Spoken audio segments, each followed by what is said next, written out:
Hello, Timeless Sagas community.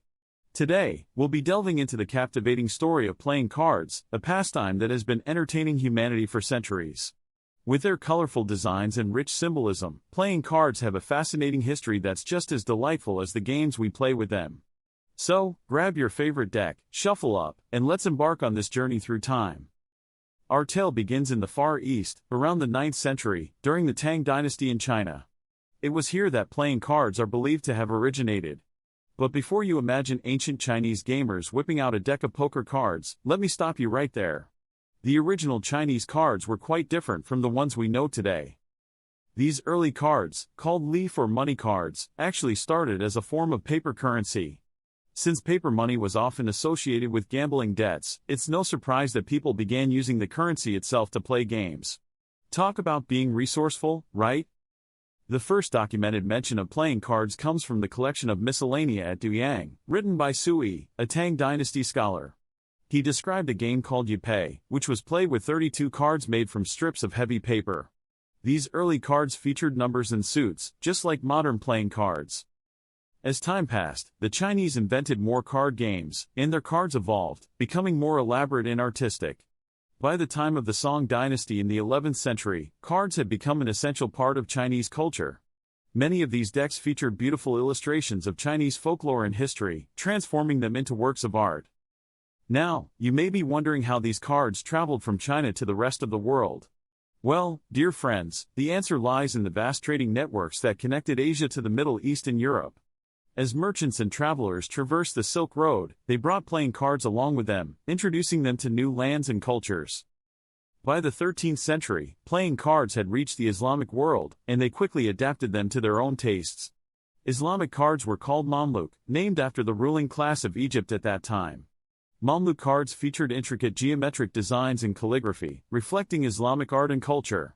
In place of the hearts, diamonds, clubs, and spades we know today, the four suits of Mamluk cards were cups, coins, swords, and polo sticks. Yes, you heard that right, polo sticks. This was because polo was a popular sport among the nobility. As the Islamic empires expanded, playing cards spread further west, and by the 14th century, they had reached Europe. Initially, European cards were handmade and quite expensive, limiting their use to the upper class. But that all changed in the 15th century when the printing press was invented. Suddenly, playing cards became affordable, and their popularity skyrocketed. But let's rewind a bit to discuss the evolution of European playing cards, which is a fascinating story in itself. As playing cards spread across Europe, each region developed its own unique style and symbolism. The suits we're familiar with today, hearts, diamonds, clubs, and spades, actually originated in France during the late 15th century. These suits were meant to represent different classes of society: hearts for the clergy, diamonds for merchants, clubs for peasants, and spades for nobility. The face cards, kings, queens, and jacks, have an even more fascinating history.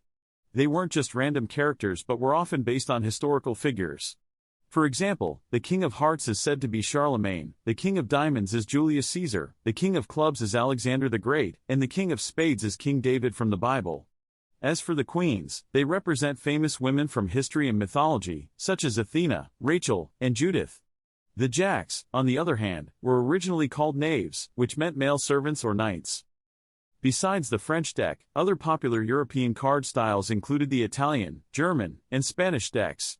Each had its own unique suits, such as Italian cards with cups, coins, clubs, and swords, or German cards with hearts, bells, acorns, and leaves. Spanish cards, called naipes, were similar to Italian cards but with distinctive designs. Now, let's talk about the Joker, the wild card that often throws a wrench into our perfectly planned card game strategies. The Joker is a relatively recent addition to the playing card family, first appearing in American decks in the 19th century. The Joker was originally created for the game of euchre, which required an extra trump card. The name Joker is believed to be a mispronunciation of juker, a variant of euchre. Over time, the Joker became a staple in decks around the world, and its design evolved, often featuring a comical or whimsical character, such as a court jester or a clown. The Joker's purpose in card games varies, sometimes acting as the highest trump card or used to complete a specific hand, like a wild card. Throughout history, playing cards have not only been used for entertainment but also as tools for education, propaganda, and even fortune-telling. During the 16th and 17th centuries, European cards often featured political satires or moral lessons. In more recent times, during World War II, the United States Playing Card Company produced special decks for American prisoners of war. These decks contained hidden maps to help prisoners escape. As for fortune-telling, the practice of using cards for divination dates back to the 18th century. The most famous example is the tarot deck, which consists of 78 cards, including 22 major arcana and 56 minor arcana cards. While originally used for card games, the tarot eventually became associated with mysticism and the occult, and today is primarily used for fortune-telling and self-reflection. And there you have it, folks, the whirlwind history of playing cards. From their humble beginnings as a form of currency in ancient China to their current status as a global pastime, playing cards have entertained, educated, and inspired us for centuries. They have crossed cultural boundaries, adapted to new technologies, and evolved into countless forms, yet their essence remains unchanged, a simple, yet captivating way to bring people together. So, the next time you sit down for a game of poker, bridge, or solitaire, remember the rich history that lies within those colorful, well-worn cards. Each shuffle, deal, and play is a continuation of a timeless saga that has captivated humanity for generations. Thank you for joining me on this journey through the history of playing cards. If you enjoyed this video, be sure to give it a thumbs up, and don't forget to subscribe to Timeless Sagas for more captivating stories from the past. Until next time, happy gaming, and may the cards be ever in your favor.